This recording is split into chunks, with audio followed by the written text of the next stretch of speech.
What up, everybody, and welcome to Castle Tech. All right, we are here in the cut. So check this out. I just went to Trader Joe's, and believe it or not, big shout out to Mila. Check this out. We got the 7s and we got the 3s. Big shout out to everybody out there, man. This is funny because I was looking for all type of cheese in my hand, and my mind was like, nope. I was squeezing cheese, and I just squeezing cheese, and I just moved to the right. Lo and behold, I was like, bing. Signs. All right, so so here we go. Anyway, I always want to do a review. It's either snowing or something going on, or I'm in Wednesday. So right now I'm in winter, and this is the Q70S, and this has the one-up rack.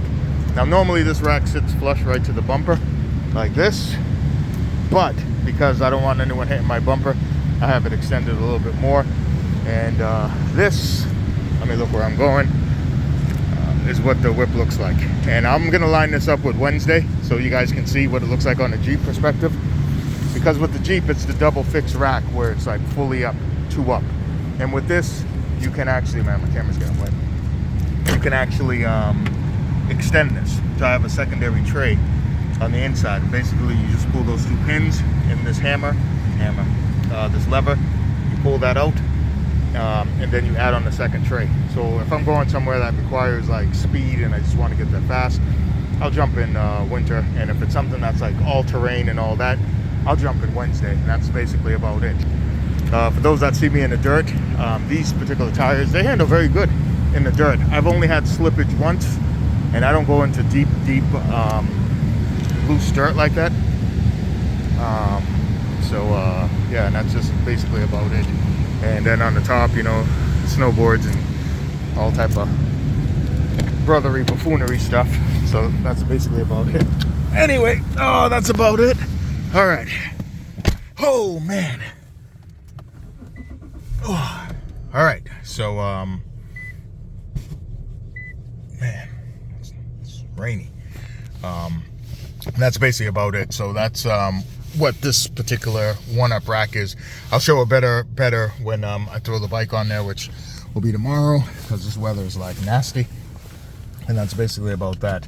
Now, the reason why I have the 2-tier bike racks on both whips is because of, like, if somebody wants to go riding, you know, or, you know, they don't have a way to transport their bike or something like that, or whatever the case may be, I can say, hey, you know, yeah. Weather alert, gale warning. Yes, gale warning. I have a bike rack and whatever the case may be. Now, I always keep just one bike rack on winter, which is this car right here, because, you know, everywhere I go is like solo. And sometimes if I'm going out somewhere, I'll take the extra tray and just put it in the trunk, because it's small enough to be in the trunk, and it folds up like crazy. I got to show you guys. Yeah, and that's basically about that. All right, got a few rations, because I'm not over this part a lot, but when I am, I try and pick up some stuff. All right, so let's get out. That looks like a big puddle, so I'm not gonna do that. And that's about it. And for a lot of people that say, yo, don't put the stuff on cars, listen, man, there's so many Porsches and all type of high-end luxury vehicles with all this stuff on there. So when you're up in New Hampshire and you're on the trails or whatever the case may be, that's what you're gonna see. Like, if someone has a sports car, it's outfitted. They got the wide tires, they got everything, and it just looks good. That's how I discovered the one-up bike rack, because I was riding through the trails and I saw these guys and they had 2 Porsches. Man, those things were nice. And I was like, man, what kind of bike rack is that? And the guy was like, one-up. I was like, what? He's like, it's a one-up. I was like, repeat that again, please. He's like, it's a one-up bike rack.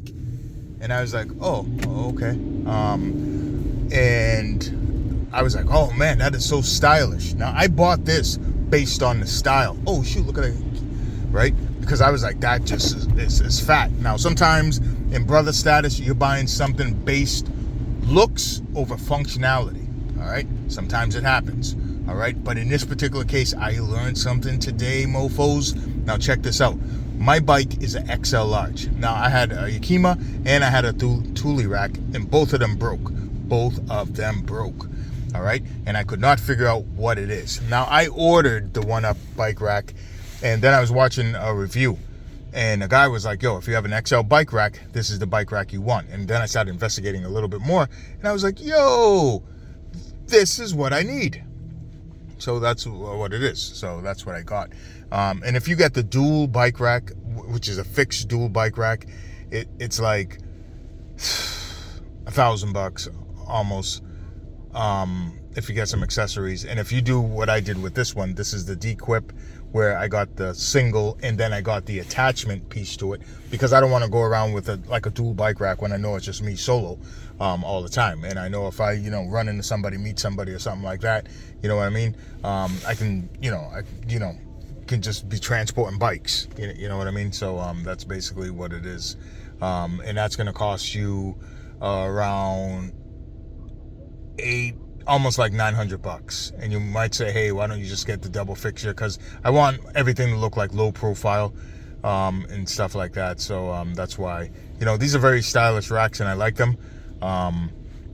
So that's basically about it. Anyway, so I'm gonna go snap some shots right now, and it is raining. Better than snow and freezing rain, because yesterday was freezing. I mean, man, it's like, I tell you, it's cold. It's cold.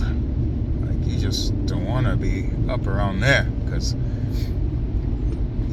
forbid if the wind blows. If the wind blows, it's game over. But, I mean, other than that, it's just freezing. All right, I'm not going to make the light. So I'm just going to apply the brakes real quick. Got the brakes applied. Oh, shoot, I can't even see in that car. Oh, shoot, look at that Volvo. I think it looks like a baby tank. That's pretty dope. I like that. Anyway, so that's basically about it. So hope everybody's enjoying their weekend. Also, big shout out to everybody out there, man. And that's basically about it. Can't believe that this whole video is just based on cheese. But I saw the cheese and I was like, huh? It's funny how sometimes your mind and your hand will guide you to certain things. Because sometimes, man, the universe is telling you to do something. And the universe has been telling me for a minute, reach out. But I just ain't gonna do it, at least not right now, or probably ever. But, sometimes, man, the world is funny. I was watching some movie and sometimes it says, yo, you just gotta repeat the process until you get it right. So, I don't know what that is, but if I ever have the opportunity to repeat that process, gonna do it right. But anyway, with that being said, I don't know where I was going with that. Big shout out to everybody out there, man. Be safe. The weather is what the weather is. I don't know what it is in you guys' this part of the town, but over here it's wet and my hands are ashy. What the heck? I should have lotioned up. Being a brother, man, you gotta have lotion on deck. I got the chapstick on deck, but I gotta have some lotion. Actually, I have lotion in my camera bag, but that's not gonna help me now because my hands are all like super white, so it's kind of crazy. All right, I'm gonna do some stuff. All right, peace out, people. And just remember, if you can't get it done today, try and get it done tomorrow. Don't wait for anybody. Just do what you got to do, because that's the thing. I realize my workflow has been pretty whack, and it just shit sucks, man. But it is what it is. You gotta just break that mode and just get out and do it. Big shout out to the plumber, Orville. He posted some video where I forgot the name of the song. I think it was not Craig Mack. Was it Craig Mack? Could have been. I don't know what it was, but he was like rapping and he had it on his plumber gear and whatever the case may be. I'm still uncertain if this dude is a carpenter, a plumber. I don't even know if they're the same thing. Or whatever the case is, but yeah. But anyway, big shout out to everybody out there, man. Also, Razortron, and of course, the notorious Spretsky holding down Arlington, Massachusetts, and of course, Rob Bass from the League of Extraordinary Gentlemen. And did I say Razortron? I don't know if I did. Well, yeah. What up, son? Oh man, look at all those people playing sports. Damn, I need to be out there shooting. All right, back in my zone. All right, I'm out. Peace out.